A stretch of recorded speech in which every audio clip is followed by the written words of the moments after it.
So today my goal is to find a better solution for miter saw dust collection. My goal is to collect the dust, not just contain it. I don't want one of those large bulky hoods behind my miter saw. I really don't have the room for it either. Similar to the last video, I have an idea of what I want to do, but I really won't know how well that'll work until I actually do it. Majority of the cuts that I make are just basic 90-degree cross cuts, so I'm going to be designing this for those cuts specifically. Because of this, I need whatever solution I come up with to be removable for the times when I have to make angled cuts. Miter saws are one of the hardest tools in the shop to control dust. Knowing that, I find it strange that for so long we've tried to solve this problem with only a 1 1/4 inch dust port on so many saws. If we increase that to a 2.5 inch port, that will allow 4 times the airflow and give us a much better chance of collecting the dust as it flies by. My current method is about my 3rd try at this, and I'm still not happy with it. The first modification I made was to have a separate hose for each port. The reason I did this on my saw was that each port has a 1 inch opening, but the main connector is only 1 1/4 inches, so we're cutting our total airflow way down. By splitting it beforehand, it allows each port to work at max capacity. Second, once the saw turns off, the downdraft behind the saw opens up for 3 seconds to try to collect anything else that got past the dust ports. But even with that, I still have a lot of dust ending up in front or to the side of the saw. So my first thought with this is to attempt to collect the dust closer to the cut itself. The further back this solution sits, the more the dust has a chance to spread and the harder it's going to be to collect. Second, I want to add a 2 1/4 inch port to get more airflow to attack the problem. Third, I still have dust shooting to the side, so I need to make this wide enough to collect anything that sprays off as well. Let's start off by making the base for the shield.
Next, I need to figure out how it's going to attach to the saw itself. I also need to figure out where the dust port's going to go and to make sure that the back isn't too tall so I can remove it when I need to make the angled cuts. So now I'm just going to start piecing this together and see where it takes us.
All right, I have a pretty good idea how this is going to go together. Let's get this assembled so we can test it out real quick.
So after assembling it and giving a quick test, it didn't go well at all. There was too much open space, and because of that, not enough suction getting to the sawdust as it came in. It was just ricocheting off back into my face.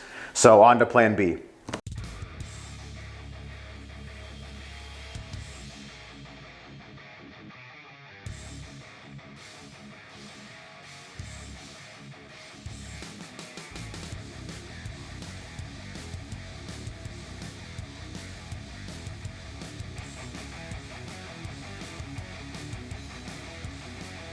The ability to take it apart quickly if it doesn't work out is the exact reason I use the C8 and wood glue method and avoid using fasteners on these types of projects. So on my second attempt, my goal is to use these grooves here that are made for the taller fences you can add in. And on these, there's set screws back behind here, so I can get these nice and snug, so that way I don't have to clamp it down. It'll just sit right inside there and we should be good.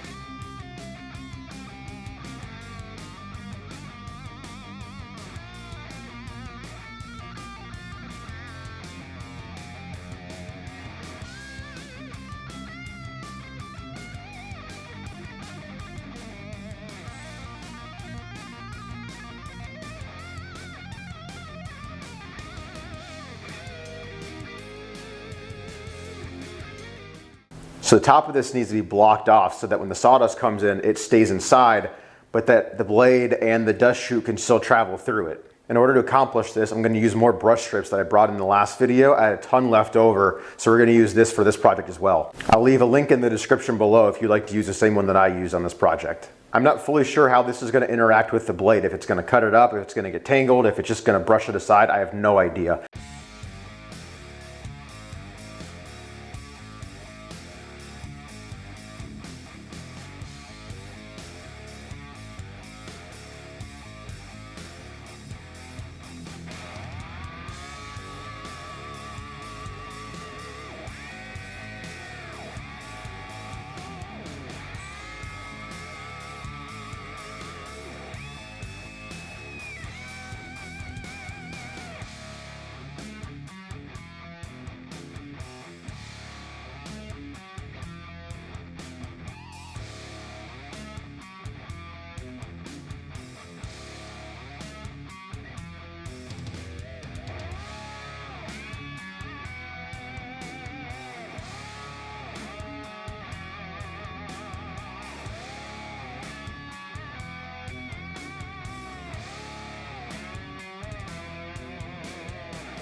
I can already tell this is going to be a huge improvement over the last version, but there's still room to improve. I'm going to add a couple of blocks inside to help block up some gaps and also help direct the airflow as the chips come in toward the dust collector. I'm also going to just get it cleaned up, sanded, throw some urethane on it, and then we'll do the final test.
After a few more test cuts, I realized I was still leaking some dust out the back where this gap is up top. So I'm going to add another brush strip here to hopefully stop that from happening.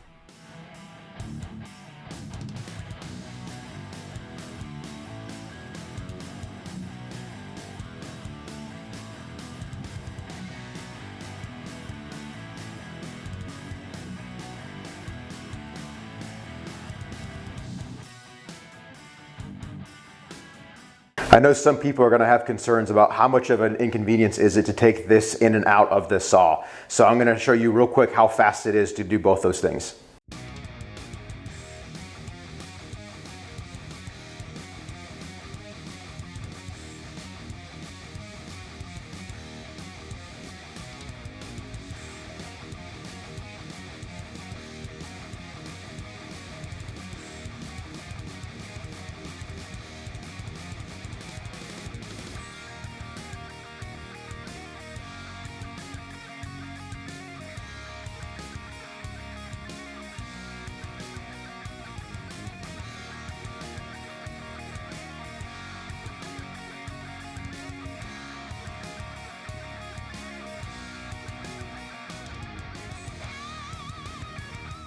All right, now it's time to test it out. I'm going to be doing 10 total cuts per test. 5 chop cuts, 5 sliding cuts. I'll be using no dust collection just to give us a base idea of how much dust is being created. I'll use my old method and then we'll use the new solution and we'll compare them at the end. I'll be using MDF for the test cuts because it's one of the hardest things to collect dust on because it's so fine and spreads so much.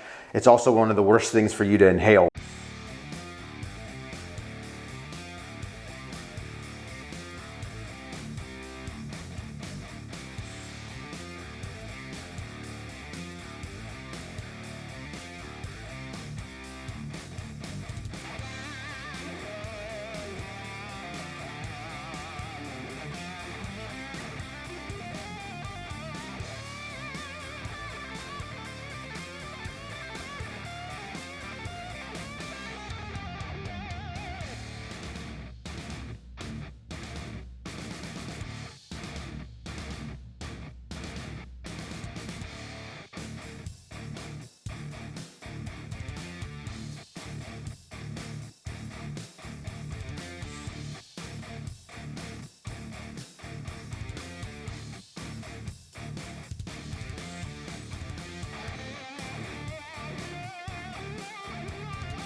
Overall, extremely happy how this turned out. Because I'm using both a 2.5 inch port and 1.25 inch port, I'm actually getting 5 times the suction than you would with just a normal 1.25 inch port. Again, this will only work for 90-degree cuts, which again is 95% of the cuts that I make. So if you typically make a lot of angled cuts, this would not work for you and is probably a waste of your time. But for me, I would rather have amazing dust collection for those 95% of the cuts that I make, and then the slight hassle for the other 5% and just having mediocre dust collection. So why did I waste 3 minutes of your time earlier showing you what didn't work? If you attempt to make something similar for your saw, you're obviously going to have to change it some based on the measurements you have, the size of your saw, those kind of things. So you're going to have to make some alterations to my design. My thought is that it's not only important to show you what worked and why, but also what didn't work and why, to hopefully save you the time later on. My thought was I'd rather waste 3 minutes of your time showing you what not to do than you wasting 3 hours of your time and a bunch of wood learning it on your own. Let me know in the comments if you like this thought process or if I just wasted a bunch of your time. So that's it. If you like what you saw and learned something new, feel free to like the video. If you want to see more content like this, go ahead and subscribe and make sure you hit the bell so you're notified when new videos come out. Here are the videos that I've completed and just need to edit. Instead of asking you guys to comment on every video of what you wanted to see next, it's going to be a lot easier just to make a poll and you guys can go through and vote from there, and then based on the results, I'll get that one ready next. As always, thank you so much for watching. We'll see you next time.